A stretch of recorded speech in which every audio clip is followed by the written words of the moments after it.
Hello, StarTrekPatrick 89 for Steve Arts 89. Well, I just watched Star Trek Picard Season 2, Episode 7.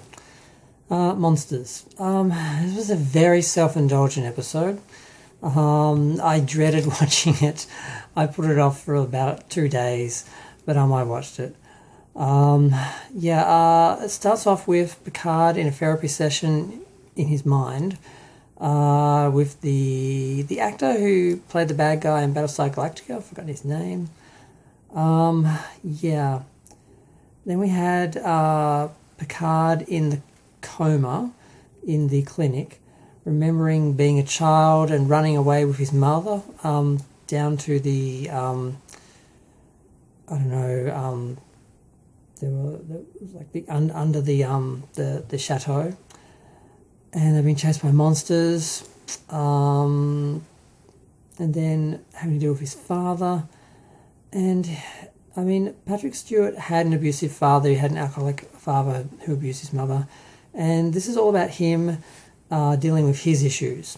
And like I said, very self-indulgent. It's all about him. It's not about Picard anymore. Like I said in the interview, this is just me now. I'm not even acting.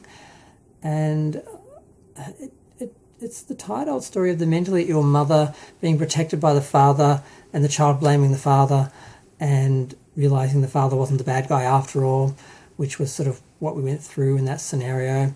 The father, I think, was locking her away to protect her from herself because she appeared to be manic-depressive, but they didn't go into a lot of detail.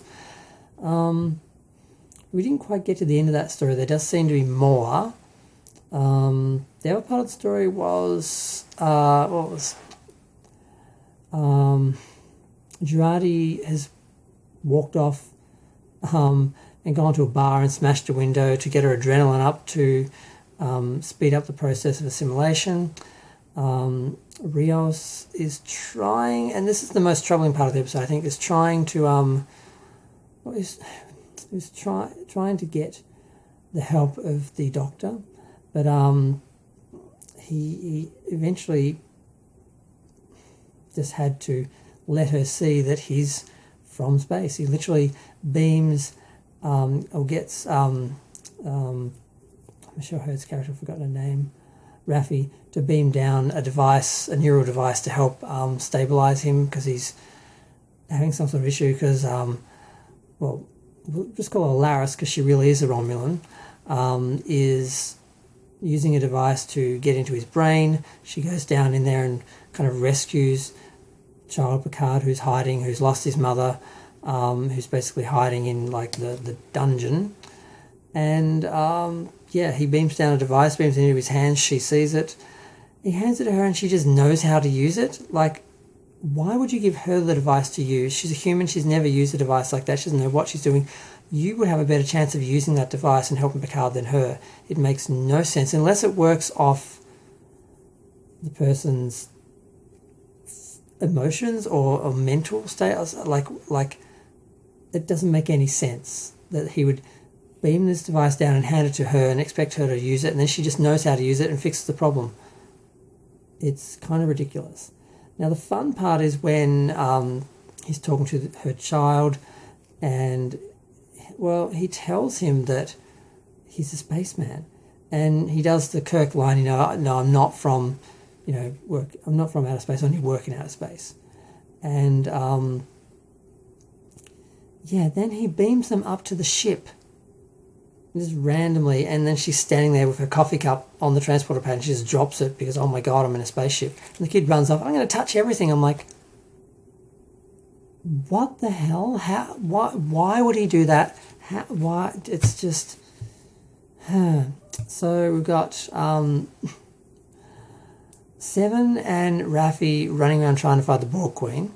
We've got Rios, who, thank God the actor's hot, or have nothing to get me through this episode, no thing to watch, nothing to focus on.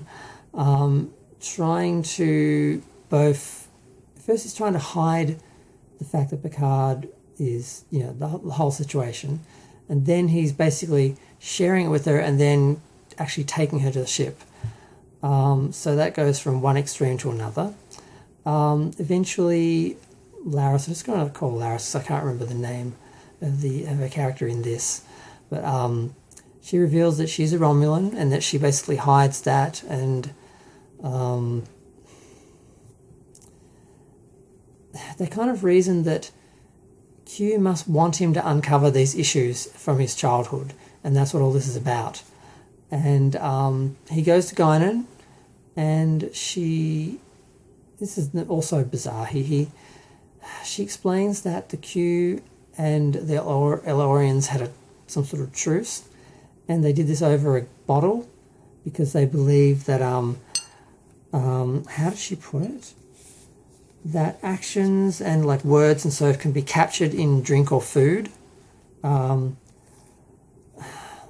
she opens the bottle and drinks and literally like screams and tries to summon a Q like it's just some sort of supernatural thing, but no Q comes.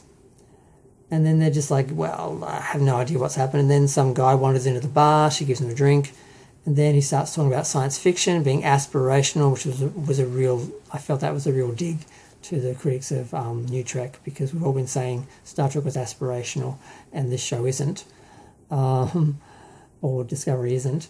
And then suddenly it's from the police, and a bunch of police rush in and drag them off. Picard throws his communicator to the floor so they don't get it, but also it means he now doesn't have it. And that's the end of the episode. So yeah, the horror scenes weren't really scary.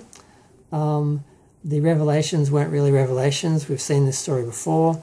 The whole idea of just being in Picard's head for an episode, and Patrick Stewart working through his own issues, which are now Picard's issues, with his father, were very self-indulgent and hard to watch in both ways. It was uncomfortable but also cringe. Yeah, just not the best episode. Probably the worst episode so far. And I was hoping that they might actually do something interesting and stay in his mind for the whole episode and it be a journey and be interesting, but it really wasn't. So I was really disappointed with that. And the rest is just people walking around LA. I think that was it. I think that was basically all there was to the episode. Aside from the guest star from Battlestar Galactica, there wasn't really anything else interesting about it. Yeah, I've gone through everything that's in my notes. Yeah. I'm going to end it there. Feel free to share, like, comment, subscribe. Let me know what you think. I'm just glad there's only 3 episodes left. I don't know how I feel about the third season involving the original cast, if they're going to be the main story, if they're just going to be the last episode or so, or we've been told they're more than cameos. But I'm really not enjoying this episode. I don't like that they touched on Guinan and Q and tried to... She even did the thing, like the thing, and that was... Basically, that's her way of detecting if it's a Q. So that's what she was doing, apparently, in Q Who. She was checking that was a Q and making sure that was a Q. So that's what she was doing. So, yeah. I wanted them to not touch any of that. I wanted to leave that all a mystery.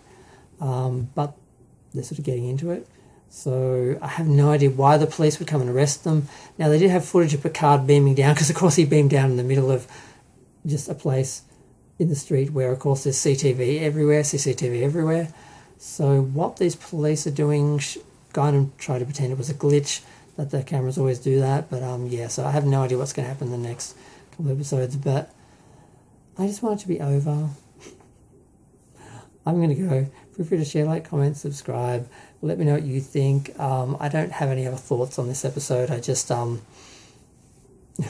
glad it's over. What made it worse was my connection was buffering the whole time. So what should have been a 46-minute episode turned out to be about an hour. I'm going to go. Yeah. I'm curious what's wrong with Q. Why wasn't he summoned? Is it because he's no longer a Q, so he couldn't hear her calling? But shouldn't have another Q have showed up? I don't know. I don't care enough to try and work all this out. And I know you also can't work it out because they just sort of make it up as they go along. So I'm really just waiting for this to end. If I haven't said it already, no, I did say, feel free to share, like, comment, subscribe. Let me know what you think of the whole thing and where you think it's going. Yep. Bye.